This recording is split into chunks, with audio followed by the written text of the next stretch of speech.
Hello, everyone. A very good afternoon to all of you.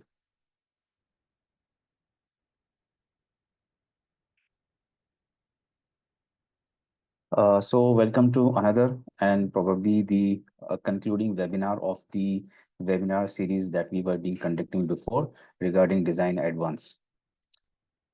So, this webinar will be focusing on the submission guidelines, which is again very important from the point of competition, because since I believe that you will be having a very good and fantastic submissions and the projects. But if in case if you missed out some of the guidelines of the submission criteria, then this might be a problematic scenario for you, right? So in this session and in this webinar, we'll be telling you in detail about the submission guidelines. So along with me, we do have Nikita Verma and Rebecca from the Ethos. So they will be taking you to the design guidelines, and also once again they will be briefing you the design brief. So the agenda of today's webinar will be starting with the company Arcan's introduction, followed by Design Advance 2025 brief again, and then I will be moving to submission guidelines and criterias that we have that you need to take care of while submitting your final submission.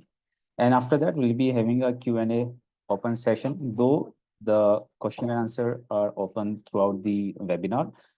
In case if you have any question in between, feel free to drop it in the chat box. And then in the open session, we'll be answering your questions. So I'll be starting first with the introduction of Arcans first. So starting with Arcan's introduction, we can say that Arcans is specialized in digital transformation solutions for the construction, manufacturing, and infrastructure industries, offering software, BIM services, and training across India. So we can say that, in short, we can call ourselves as the digital transformation expert for the AEC industry, including the manufacturing. Now, Arcans is a part of Monoyo Group, which is a century-old French industrial group having a great global presence. Now, and Arcans empower clients and AEC stakeholders through technology consulting and specialized services. Our vision is to become digital transformation expert for architecture, engineering, construction, and manufacturing industry. Arcan's presence spans across Americas, Australia, New Zealand, Europe, Middle East, and Africa, ensuring that we serve customers globally. So in India, only we have 10 plus locations, and globally we have 50 plus locations, with about more than 550 technical resources present globally.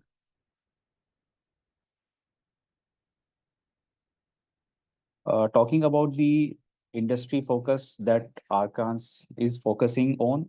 So we don't limit ourselves to one domain, particularly to AEC industry. So along with AEC industry, we also have our focus in the manufacturing and infrastructure, oil and gas, as well as in the education, government, and media and entertainment.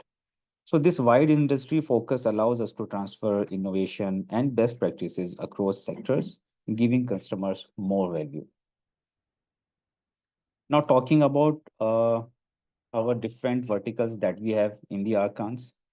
So technology portfolio under this, we provide end-to-end technology solutions, including software development, customization, integration, and implementation. Along with that, we also offer support and services, helping clients maximize their software investment. Now, talking about the consulting services vertical, in this, our consulting team focuses on software consulting, corporate training frameworks, and professional training programs as well. The aim is to empower organizations and their people with the right knowledge and skill sets and expertise to use technology effectively. Now, talking about the transformational services vertical, here we focus on helping businesses transform their workflows and processes. This includes design automation, BIM consulting and implementation, workflow optimization, data management, and digital transformation initiatives. So we also support resource deployment and custom development to meet unique customer needs. In the Think Future framework, which of course talks about the sustainability and digital advisory services, So this is our, we can say that the forward-looking approach where we combine the sustainability skill sets with digital advisory services. Now, the focus is to help our customers align with future-ready practices, integrating technology with environmental responsibility. So now I'll be requesting Nikita Verma to take us to the submission guidelines, which have been prepared by the ethos. And again, I will request all of you to kindly listen to these guidelines attentively so that it will be helpful to you at the time of submission of your entries. Over to you, Nikita. Thanks, Afaq. I will just take a moment to share my screen. So hi everyone. Some of the slides might look repetitive to you, especially if you read the brief thoroughly. But then there are always people who haven't read the nitty-gritties of the design brief. And since we are very, very close to the submission deadline, now is the time to just reiterate on the most important aspects of the design competition. And hence, I'll be taking you through it. I promise this will be very short and informative. So please just stick along and pay attention. And of course, the floor will be open to any doubts, any queries that you might have. As silly as they might sound, please ask because this is the forum to address any of your concerns. So this is the fifth edition of DesignAddvance by Arcans. It was previously under Capricot, rebranded and kind of taken over by the company Arcans, and now we are continuing this in partnership with, of course, Autodesk as well as Ethos, who I'm representing today. And we've always taken up briefs that are relevant to the times, addressing the design challenges of that kind of particular period, starting from call for ideas for livable spaces for nowhere people. That was in the middle of COVID, and we were seeing this mass exodus of migrants within India from like the urban areas back to their hometowns and rural areas. Then the post-COVID scenario of emerging towns, where we were talking about the hybrid lifestyles of work and living, followed by infrastructure that's kind of upcoming in the developing countries with the railway station as urban nodes topic. Last year was about industrialized construction and architecture of assembly. And this year we are talking about adaptive arenas for tomorrow. And why adaptive arenas? Let's come to that. So like Afaq mentioned, we'll be going through all these little details, but let's deep dive into the theme itself, beyond the game, adaptive arenas. The purpose is to basically design for multi-purpose arenas that go beyond basic sports infrastructure of a city, structures that can seamlessly transform, relocate, or disappear. And the reason why we have this theme is very simple. Across the world, especially in all the cities that have hosted, big sports events like the Olympics or the Commonwealth Games, World Cups, and so on, one would realize that there's a pattern. The city invests hugely in building the sports infrastructure, and once the mega event is over, these large infrastructure, sports infrastructure projects kind of lay disused or not used sufficiently to repay the investment, high amount of investment that has gone into them. So how can such large infrastructure, sports infrastructure projects be used throughout the year in multiple ways and not just for that one particular sports event that it was built for? That's the purpose of this theme. So that it's kind of more sustainable in the end by making them not just fixed single-use venues, but multi-purpose throughout the year, active venues for different kind of possibilities. So we will just glimpse through some case studies of when we say adaptive arenas. So I'm going to start with the Beijing National Aquatic Center in China. That was originally built for the Summer Olympics 2008. And when the city was re-hosting the Winter Olympics in 2022, this was repurposed for other sports and events. And this was done via internal modular systems, insulation, rink installation, adjustments to the seating systems, and now it's also multiple use event and exhibition space and not just for the two big Olympic events. Similarly, the London 2012 Olympic building basketball arena that was built for it, is kind of repurposed, and the seats were sold for use in another stadium, the Hive Stadium, while this building adapts to other uses. 2016, Brazil hosted the Olympics, and this was one of the stadiums that they built, and eventually this was reused as an educational and cultural venue so that the local students, the local school students, college students, etc., can hire it and be using this as a public space. Similarly, the Mercedes-Benz Stadium in USA originally was something built for soccer, the sport, but since it was designed in a modular way, uh, and the stadium's design allows it to kind of easily reconfigure into multiple layouts, and hence multiple sports and events can be hosted here. We of course have our own examples from the country, where we all know that recently the DY Patil Stadium in Mumbai, just a few months back, apart from hosting cricket matches, was also used to host the big Coldplay concert. It's also used for hosting expos and exhibitions. So the possibilities of going beyond just a single use is what we are looking at when we talk about adaptive arenas.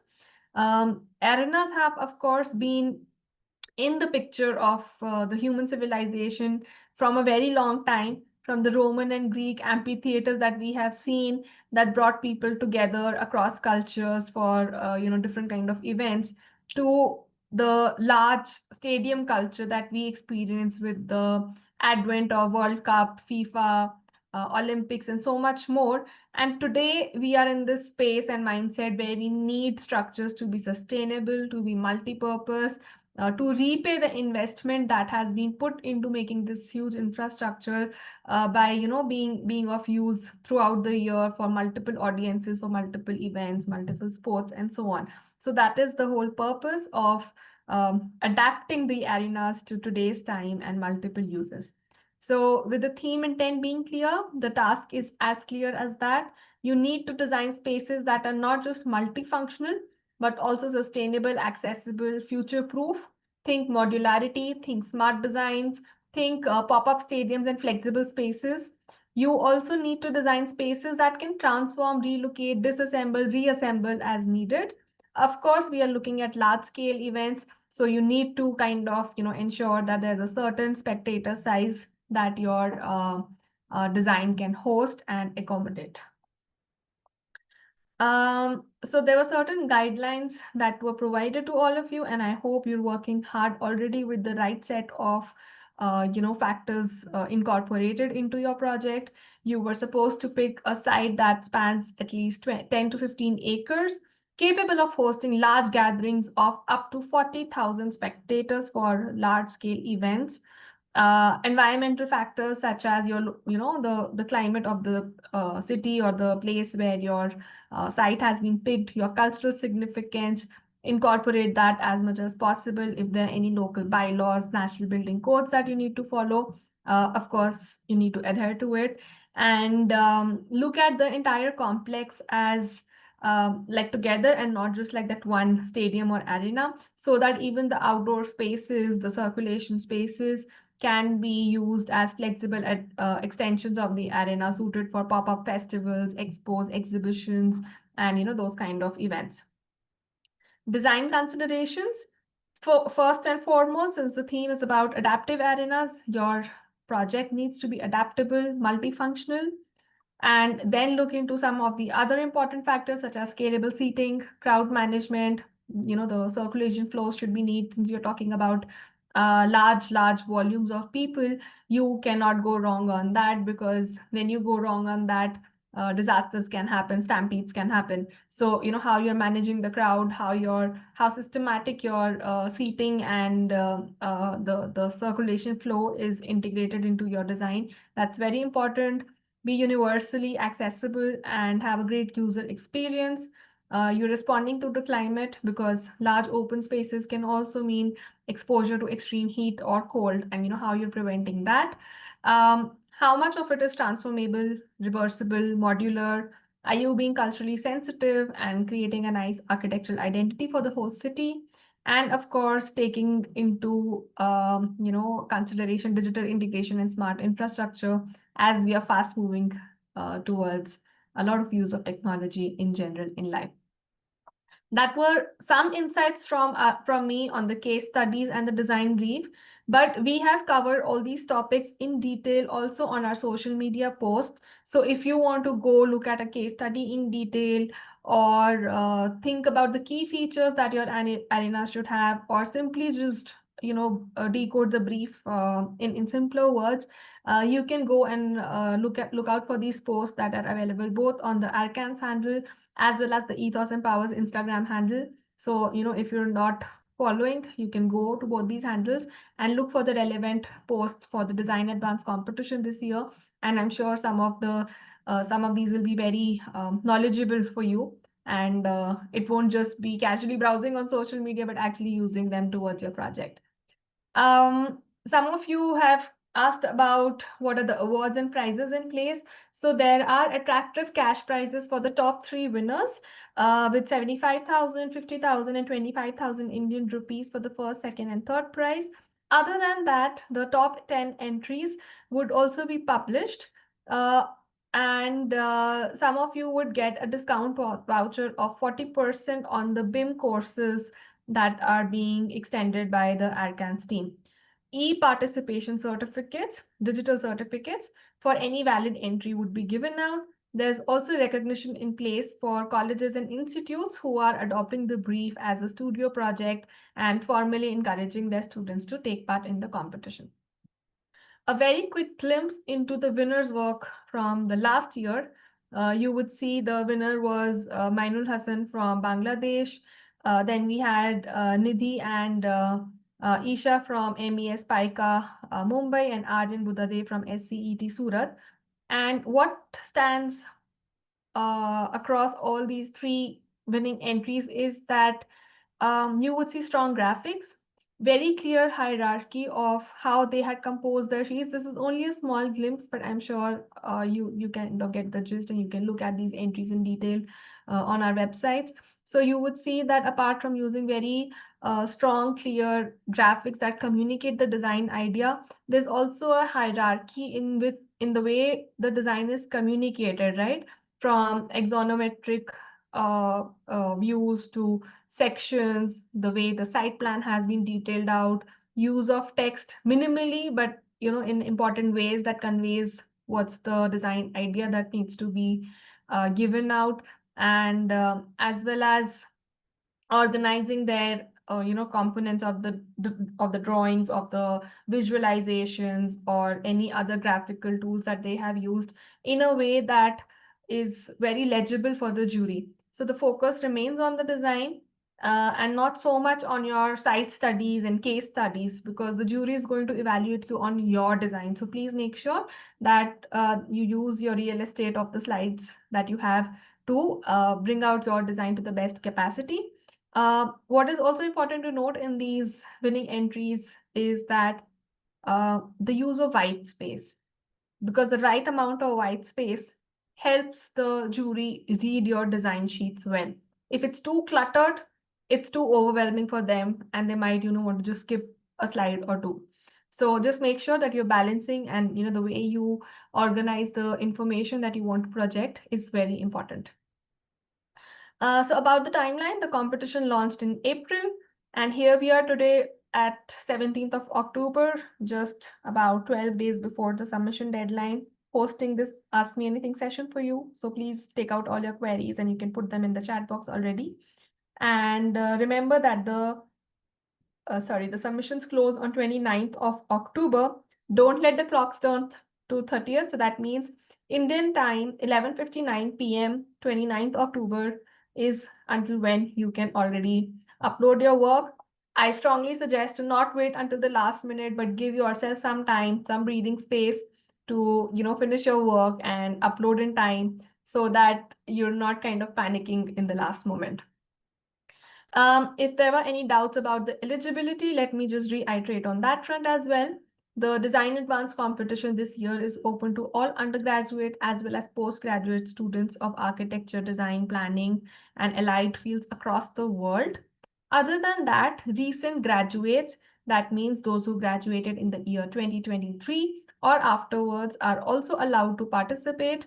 If you are a postgraduate student who recently graduated, you are eligible if you do not have more than 3 years of professional experience after your undergraduate degree. We need to have a certain parity between the participants, and hence there are these rules in place. You can have up to 3 members in a team as long as all the 3 members are eligible for the competition. This can be a permutation and combination of being from different fields, different colleges, different classes, and so on, as long as all of them are eligible. Now, let's get into the registration and submission process. So I hope all of you have already registered for the competition. If not, my colleague is going to paste the registration link on the chat box right now. Please do it right away. You can also scan the QR code on my screen. Once you register, you receive a confirmation email that you have registered for the Design Advance competition. And within a few working days of your registration, you will get another email from us that includes your unique submission ID. Since it's a competition and we do not want to reveal the details of the participants to the jury so that the process is anonymous and as fair as possible, we request you to include the unique submission ID on your sheets instead. So please make sure you've registered in time. And the registration is still open for those of you who could not do it yet. And make sure you're using the screen time right now to register with the right team details if you haven't done that now. And once you have registered, you would receive the submission code over an email in the next few days that you will need for the further submission process. I will now move on to the submission process. It's the same website link as that will be mentioned in the confirmation registration email and the unique code email that you receive. So you need to go to the submission link that is, again, like I said, mentioned in the email that you receive with your submission code. You need to log in back, and there you will see this section which says submission, where you can add file. You need to click on that, and as part of the design competition, you are expected to upload 3 PDF files. I repeat, you are expected to upload 3 PDF files. The first is your concept narrative, like a concept statement, uploaded as a PDF. The second is your presentation, uploaded as a PDF. And third is your letter of declaration that basically says that this is your original work and you own the rights to be able to submit this towards the design competition. Now, within the presentation PDF, you need to embed a video link, and I'll come to that in the next steps. So the first file expected is your concept narrative. It is basically a concept statement. It needs to be a single A4 page, cannot be more. So a single A4 page, you can use Word, Canva, whichever software you're comfortable with to kind of make the base file, but please convert it into a PDF and upload it. Your file should be named as your code underscore statement. So let's say if your code was 54192, then your file would be called 54192 underscore statement. And please make sure you do not exceed 1 A4. The second file that is expected is your presentation PDF. So 5 to 8 slides is recommended. Please don't go overboard. 5 to 8 slides, ideally compiled in a 16:9 ratio, compiled as a single PDF. So don't upload individual design sheets, but combine them all into one single PDF of not more than 15 MB. And your file would be called code underscore presentation. So if your code was 54192, it will be 54192 underscore presentation. That should be the file name. Make sure that you are adding your unique submission code also on the top right corner of the document, and that you are not including your name, your college details, or any other identification on the sheet, since we want this to be an anonymous process for the jury so that the evaluation and scoring happens in a very fair way. within the design PDF, you are also expected to have a embedded clickable link to a video presentation that is stored on your Google Drive. The format is that it should basically be a recording of you presenting the design sheets. Okay, so imagine that you were giving a live jury, and if you were to present your work, you need to record that and embed that into your design sheets. So an example is here just for reference. So let's say on your design sheet, you mentioned video presentation, and it is a QR code as well as a clickable link that, takes the jury to a video that's stored on your drive when you click on it. Now, make sure that the video link on your Google Drive is accessible and it's not a private file. So you need to basically go here under the sharing settings and make sure that anyone with the link can view. Also, the file name of your video should be code_video. Many a times people forget that they need to still be anonymous and give their name out or the college name out on the video file name, and that's not good for the evaluation purposes. So please make sure that this is followed. And last requirement is the letter of declaration. There is a format and a template given out already to you. If you haven't downloaded it, please go to the submission link website, and when you scroll down under the attachment section, there is the declaration template available. If you haven't downloaded it yet, you need to fill it in, sign it, and upload it as a PDF. It basically says that it gives the names of the team members, so each of the team members gets the credit they need, and also make sure that this is your original work and you have the rights to be able to enter this into the competition. So this is the third file upload that is required. So 3 files needed in all. So you have to upload all the 3 files under the same tab. So when you go to the submissions platform, you have this option of adding a file, and make sure that you're uploading all the 3 files that are part of your submission process. Now, we received some of these questions in advance from you. So before I take on the questions that are coming in the chat box, let me address some of these FAQs that might answer some of the doubts you already have. So there was a question around, what if one of my teammates has backed out or cannot attend, further after the registration? That's all right. Individual participation is allowed.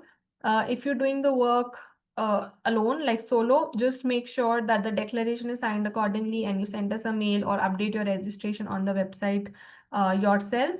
And you've kind of withdrawn the extra team member's name.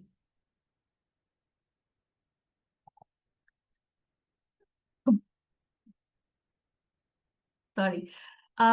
Another question was, can we choose a site on our own? Of course, that's one of the parts of the design brief, that you need to choose your own site in an urban area. It can be a tier 1 city, tier 2 city. There are certain area guidelines that's between 10 to 15 acres. So, pick something accordingly. Another question was, I've already worked on an arena project in the past. Can I submit that? So if you worked on arenas in the past, let's say a previous semester or the last academic year, you're more than welcome to adapt your project to the requirements of the competition and the format of the submission that's required and upload it. So as long as it's your own work, you are an eligible participant, feel free to modify it, recompose your work in a way that's suitable for the design competition. And of course, follow the timeline, because if you don't upload in time, you don't get your entry. So another question was around the video presentation. Like, what does the video presentation mean? Do we need to include a walkthrough of the project or a voiceover works? So the video expected is, in short, you explaining your project presentation to the jury virtually online. Okay, imagine that. So if you want to include a walkthrough, that's all right. If you want to do a voiceover with your team members, that's all right. If you want to switch on your video and, kind of present like you're doing it live, that's also all right. But make sure your video recording of 5 minutes is basically you explaining, you as in the team explaining that design to the jury. So if they were listening to the recording and seeing the screen, they get a gist of what your design is trying to do, what are the highlights of your design, what was your concept, and your approach to the design process. Do the design sheets necessarily be in the aspect ratio of 16:9? Well, that's the most recommended format because it's the most comfortable for online viewing. Since the jury process is completely online, the jury members would be looking at all your sheets, evaluating them on the screen. So 16:9 is recommended. However, minor variations are allowed. Is there any specific software requirement that is to be used for designing, and could you refer any knowledge resources for that? Since this is a competition supported by Autodesk, it is recommended, though not mandatory, that you use Autodesk products to, come up with your drawings and 3D and any necessary details that you're doing. However, like I mentioned, it's not mandatory to do so. And if you are looking at upskilling in any of these tools like Revit, understanding BIM better, or Dynamo, and so much more, Team Arcans has been very generous in hosting quite a few software-related webinars throughout the competition registration period. And we have the recordings available for you if you want to revisit them at any point of time. So if you go to the submission link of the competition and just scroll down, you would come across all these knowledge resources and links to the recordings of all these software related webinars that were conducted in the past. And we strongly recommend that you use them to kind of take a level up in these different softwares. So with that, that's the end of my presentation. Like I mentioned, it's crisp and short, and I'll be happy to take in any of the questions that are there in the chat box. I can already see some. So there's a question which says the brief and checklist requires 3 PDFs as final submission, but the letter of declaration also mentions to upload the Revit model and student ID. Do we upload them with the sheets? So you are not required to upload the Revit model and the student ID at this stage. If you are shortlisted, our team will get in touch with you for these additional requirements. At this stage, you can just skip uploading that. Like I mentioned in today's presentation, stick to the 3 PDFs that are required from you. We have not started. How to start? Very interesting questions. Just 1 second, let me have a sip of water.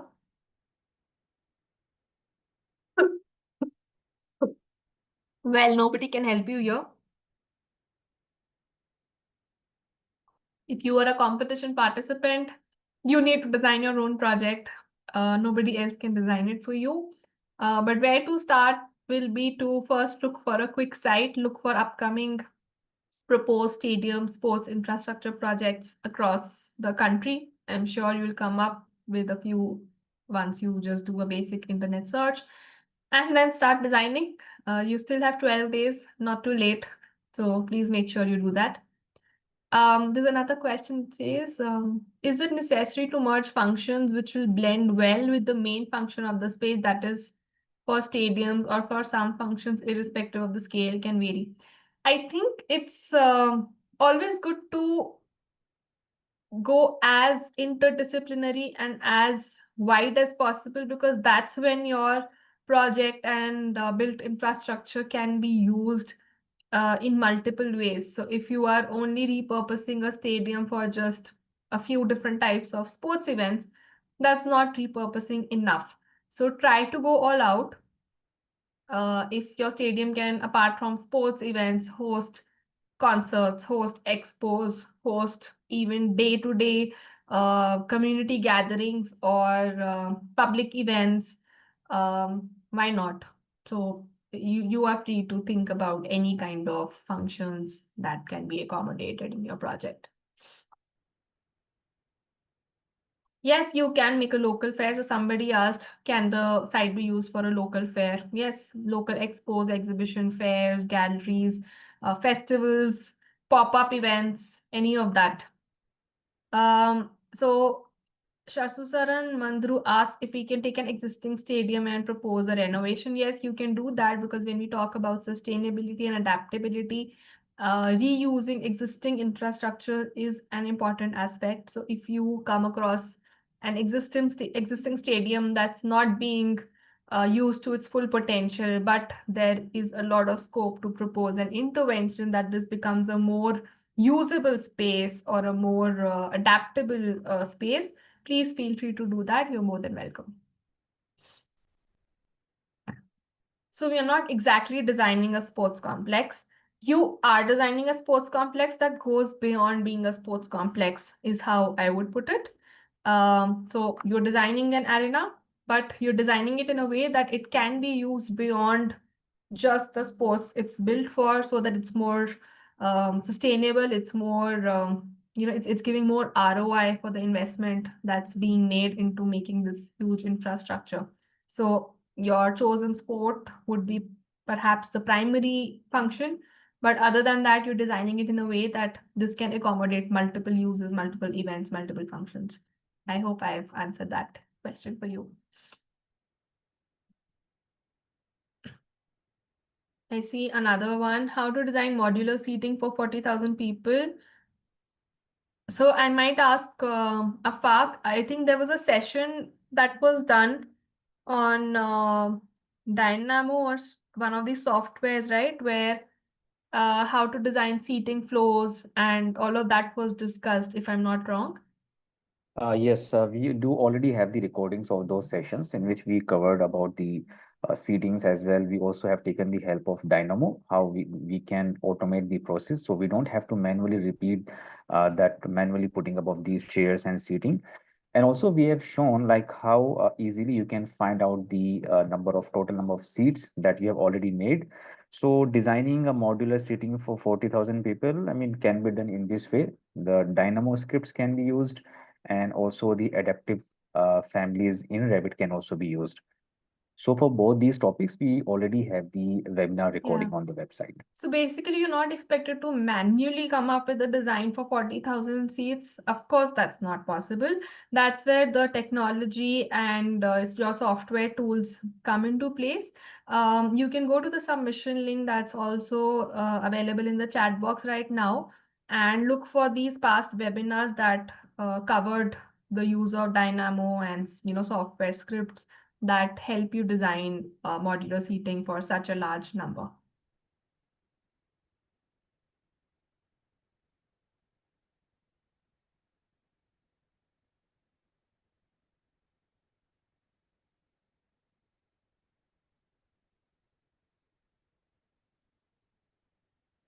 We don't know Dynamo workflow. Is there any resource available to learn it fast? I would need your help here, Afak. Yeah, so we had one completely dedicated webinar in which we only focused on the Dynamo. So we also covered the basics and how you can start working with the Dynamo itself. So I will request you to kindly go through that webinar, see to it, and also you will find some more technical resources regarding the Dynamo on the Arcan's website as well. So you can take help from there.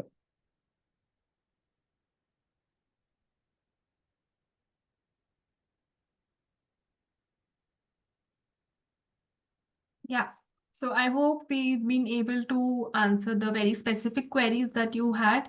And thank you for these queries, because somebody might be thinking whether I should ask this question or not. But if you asked, you might have actually helped a lot of your peers already by asking that question. Are there any other questions? If not, we believe that you are well on your way to making an excellent submission.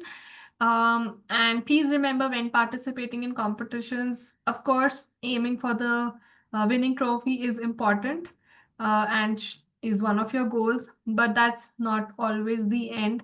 Taking the step of participating in an event, participating in a competition, stepping outside your comfort zone is actually the first and very most important step towards, kind of getting a leg up or climbing up the ladder in your careers.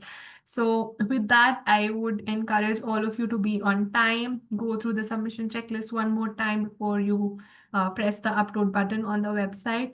And please make sure you're using the rest of the time, the almost 2 weeks that we have from now, to the best, to making the best use of the time for your design and your sheets.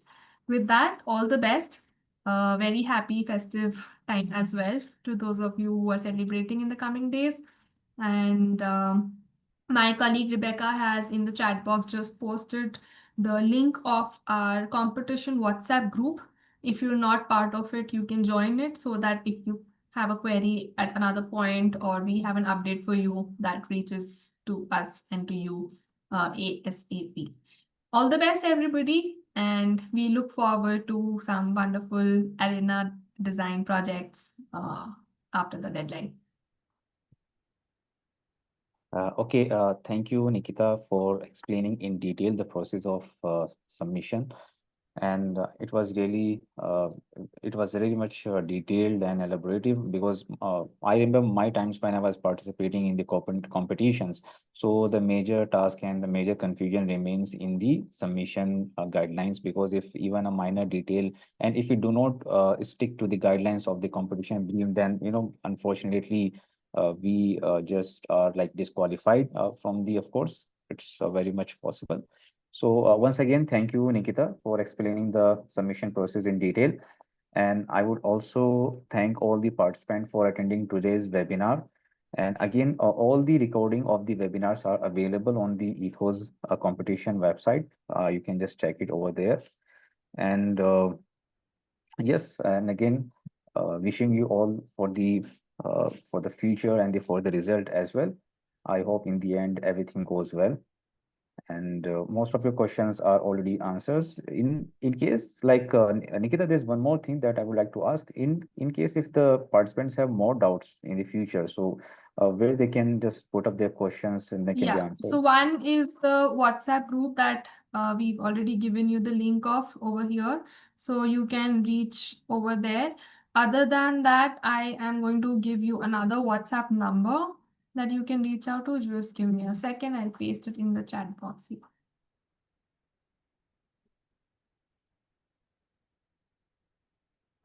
Meanwhile, Rebecca, we can also paste the info ID over here. It will be helpful.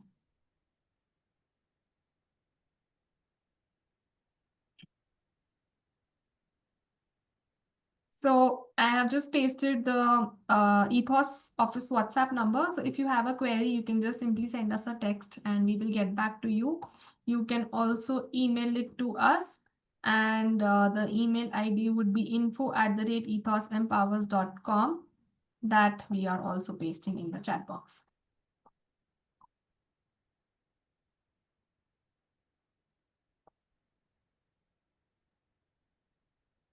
I hope that helps.